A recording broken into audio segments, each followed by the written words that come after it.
Norah O'Donnell is here with us now. Great interview, Norah. So the SecDef, you asked him about that being reduced to rubble. The generals have been reduced to rubble. Donald Trump has said that. Some of the advisors that are with him have even talked about going directly into Raqqa with U.S. boots on the ground. What do you say about that? You know, he was reluctant to answer any of the direct criticism that Donald Trump has leveled at this administration's policy toward ISIS, and that's why you hear he didn't want to get involved. I mean, remember, the military has to be apart from politics. But his point has been that the president, anytime that the generals or the Secretary of Defense have asked for something, the president has given it to them.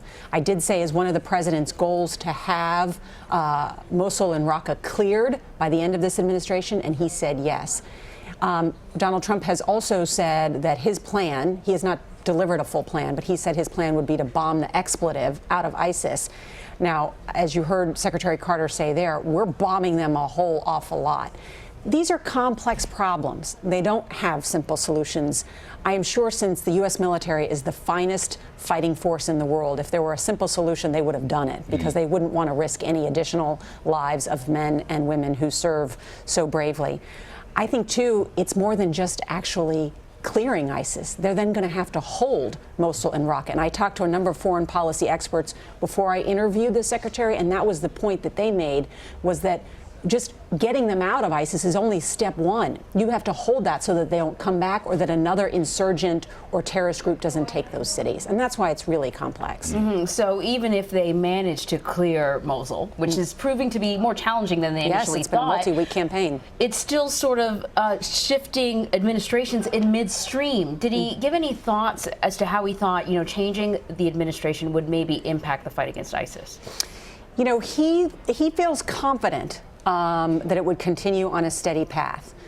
There is, of course, a civilian who's the head of the Department of Defense, and then there are generals on the Joint Chiefs of Staff and a chairman of the Joint Chiefs of Staff. So the way we set up our governing is that there are checks and balances in place, which is that there's military recommendations made through a civilian Secretary of Defense to a civilian commander-in-chief. So I think he's been someone who's been around military and national security affairs for a while, and I think feels confident about that. But first and foremost, since so many of our institutions have been challenged, even the FBI, I think he really wanted to steer very clear of politics. And I think also, too, remember that this is Veterans Day. And I think part of, too, having this discussion about ISIS is that I think many people don't realize that on this Veterans Day, America is still at war.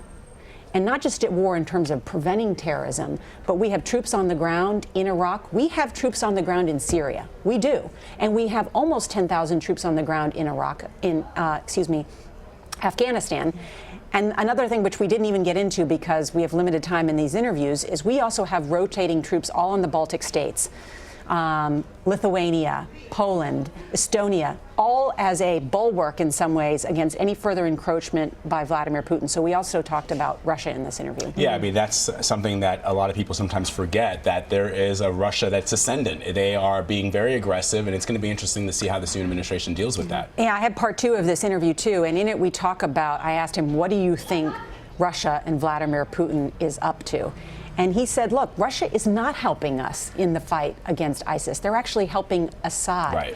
And then Secretary Carter said, I've recommended against to the president further cooperating with Russia on this point. It has been suggested by Donald Trump that he would have greater cooperation with Russia. But currently, the way the Russia is playing these war games at this point, there's a lot of open debate about that. So he says we should not try to get closer to Putin.